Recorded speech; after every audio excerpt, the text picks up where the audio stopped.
الحمد لله رب العالمين الصلاة والسلام على خاتم النبيين وعلى آله وصحبه أجمعين أما بعد فأعوذ بالله من الشيطان الرجيم بسم الله الرحمن الرحيم قال الله تعالى في سورة النساء فكيف إذا جئنا من كل أمة بشهيد وجئنا بك على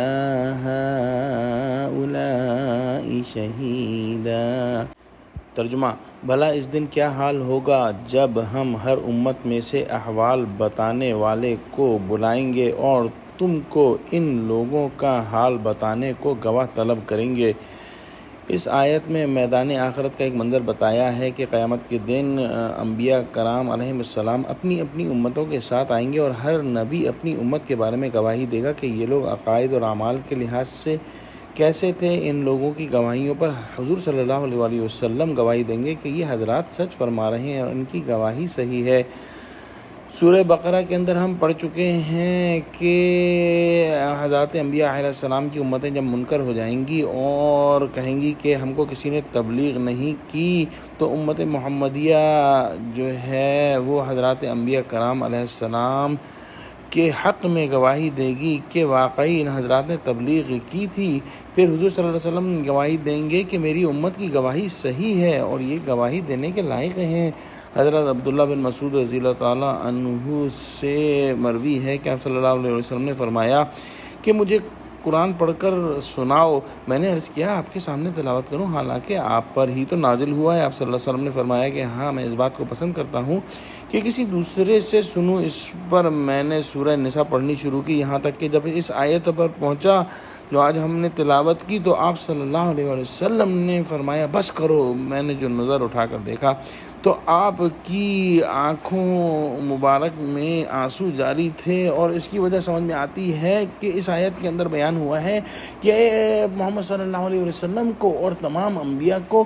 اپنی امت کے خلاف گواہی دینی ہوگی۔ ان کو کہنا ہوگا کہ ہم نے اپنی امتوں کو پیغام پہنچا دیا تھا، اور اگر اب امت نے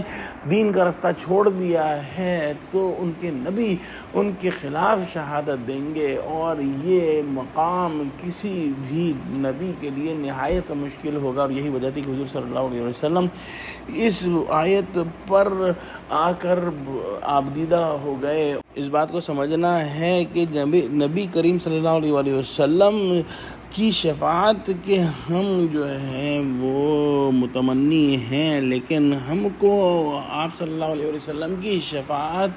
کا مستحق ہونے کا قابل بنانے کے لیے خود کام کرنا ہے، اور آپ صلی اللہ علیہ وسلم کے جو احکام ہیں ان پر عمل کرنا ہے۔ اگلی آیت میں ارشاد فرمایا یومئذ یود الذین کفروا وعصوا الرسول لو تسوی بهم الارض ولا یکتمون اللہ حدیثا۔ ترجمہ: اس روز کافر اور پیغمبر کے نافرمان آرزو کریں گے کہ کاش ان کو زمین میں مدفون کر کے مٹی برابر کر دی جاتی، اور خدا سے کوئی بات چھپا نہیں سکیں گے۔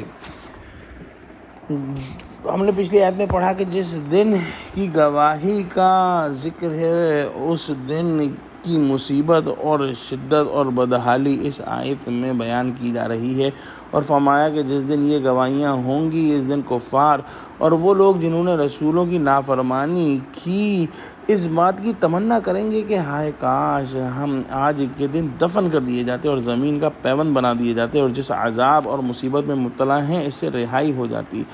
اور اس دن اللہ سے کوئی بات نہ چھپا سکیں گے۔ خود اپنے اقرار اور اپنے اعضاء و جوارح کے اقرار سے دوزخ میں داخل ہو جائیں گے۔ اس دن کے حالات جو ہے مختلف ہوں گے۔ کبھی تو پوشیدہ رکھیں گے اور کہیں گے کہ قسم ہے اللہ کی جو ہمارا رب ہے کہ ہم شرک کرنے والے نہ تھے، کیونکہ اس عذاب کو دیکھنے کے بعد ان میں سے سچ بولنے کی طاقت نہ رہے گی، لیکن اس کے بعد ان کی اپنے چمڑے اپنے اعضاء ان کے خلاف گواہی دیں گے، اور پھر وہ کہیں گے کہ ہائے کاش ہم زمین کا پیوند بنا دیے جاتے اور اپنے گناہوں کا اقرار کر لیں گے۔ دعا کرتے ہیں کہ اللہ سبحانہ و تعالی ہماری بصیرت کی آنکھیں ابھی کھول دے اور ہم کو نیک اعمال کرنے والا بنا، اور ہم کو قیامت کی ذلت و رسوائی اور عذاب سے محفوظ فرما۔ آمین۔ وآخر دعوانا الحمد للہ رب العالمین۔ السلام علیکم ورحمۃ اللہ وبرکاتہ۔